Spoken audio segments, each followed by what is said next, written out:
Imagine with me for a moment, if you will. There's a family, and in the family, you have parents and children. They live in a neighborhood. There are neighbors around. Imagine one day the children get very hungry. And the children go in and they're like, Mom, feed us. And the mom is like, you know what? So your dad didn't give me money for my shopping trip. So until he gives me money for my shopping trip so that I can not only go shopping, but so I can feed the neighbors' kids, you guys aren't allowed to eat. I'm not feeding you. I'm gonna lock up your toys. I'm going to lock up the fridge. You're not allowed to have anything that you need because I refuse to let him not have his money to do with what I please. That's not necessity, or that doesn't, if I can't take his money and use it how I please for other things outside of what we need and want for this family, then I'm just, this family is going to suffer. I'm still going to eat. I'm going to make myself meals and I'm going to eat. But you guys, no. And I'm going to do this until people look at him and they're like, he's a terrible father and a terrible husband. Because look at what he is doing. He is starving his children. He is starving the neighbor children. He is so terrible. Just give her the money and let her do whatever she pleases with it. It doesn't matter how she spends it, or if it's badly, or if it's making your house go down, It doesn't matter if it's making you all poorer. Let her do what she wants with the money, because otherwise it's all your fault that she is starving your children. It's all your fault.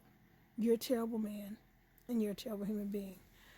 Now, let's apply it to where that's actually happening in our government.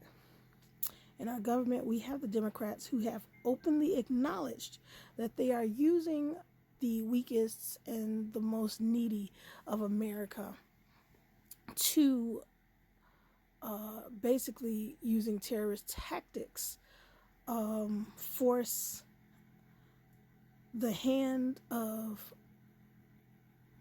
our president to go against the will of the people, which is what he was voted in for, which is what he has been doing, carrying out the will of the people, which is what his job is.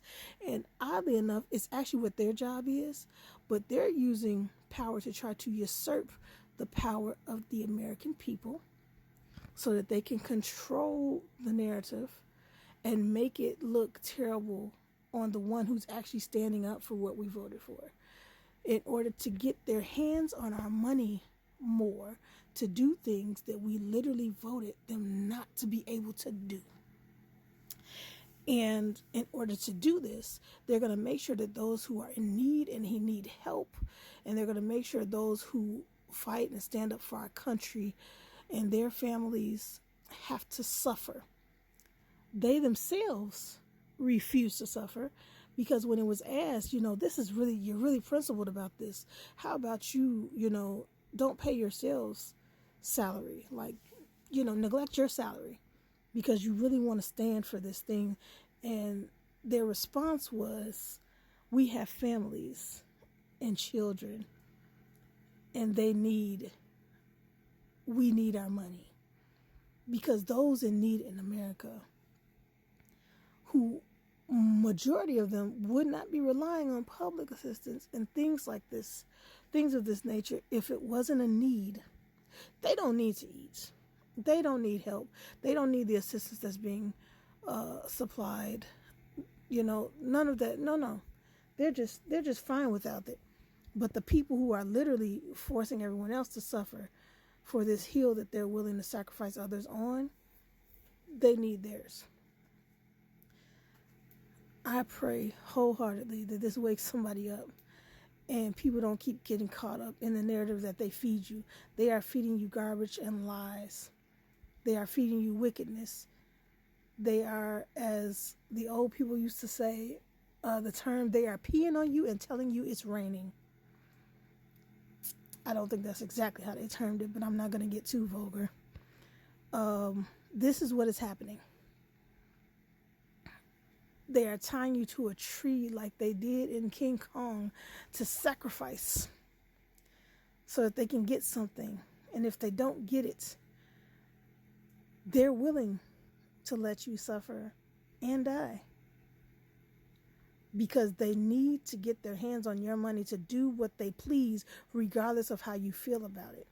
And if you don't let them do what they want with the money that you are putting into the system of your country, then they will use these tactics.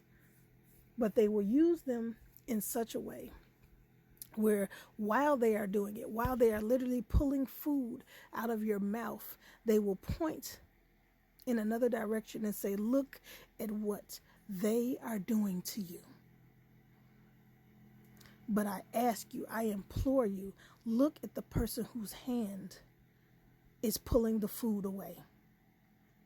The same people who, even when the president and our fellow countrymen went to them and said, this is going on longer than it should. We should vote on this so that we can at least pay these benefits to people who are in need. And they said, we refuse to vote that in. No, we're not. We're not going to make sure that people don't start going hungry while we feud this out. We want them to go hungry. We want people to get desperate and bellies to start growling. And we want them, those who, I have to say, don't have Christ, because you don't live in fear of the control of the world. We recognize circumstances and things that are going on, but we don't live in fear. But there are people that would be put in fear. There are people that will be put in desperation when their lives and their families are being disrupted so harshly for someone to impose their will on them, on us as a country. And that's what they want to do. They want you to get worried. They want you to be fearful. They want you to hear those bellies growl. They want you to start feeling hunger pangs, because when you feel this, when you get into these desperate situations, then you just look at any way to stop it. And if your way to stop it is to blame whoever they tell you to blame, then that is the control that they will have over us. But those of us who know, we know who the finger should be pointed at. We know that there are people that have made the wrong choices and voted in the wrong people. And now this is the consequence. These people that you have voted in, they are showing who they truly are. And who they truly are is not for you. Who they truly are people who want themselves in these positions so that they have control over your money and over the decisions that help or hinder your life. They want to keep that control because it keeps them in power. And now you see what they do with that power. They yield it in a way so that no matter what choice you actually made, they can make you suffer until you choose what they want anyway. But those who are uneducated, uninformed, or misinformed will still follow these people who are telling them, they're telling you, I will make you suffer to get what I want. I will do whatever I have to as long as I'm not suffering with you to get what I want. And they will still follow those people and say, yes, it's all someone else's fault. I pray that this opens up to you. Just please see the light, see who they really are, and let's get them out. It's time for them to go. It's time to stop putting people in power over you that are only there to have power over you and not there to do what they're actually elected for and to impose your will, because it's our country. They are just there to work for us, and they have gotten that confused. Or should I say, they have disregarded that for too long and been allowed to. Time to open our eyes.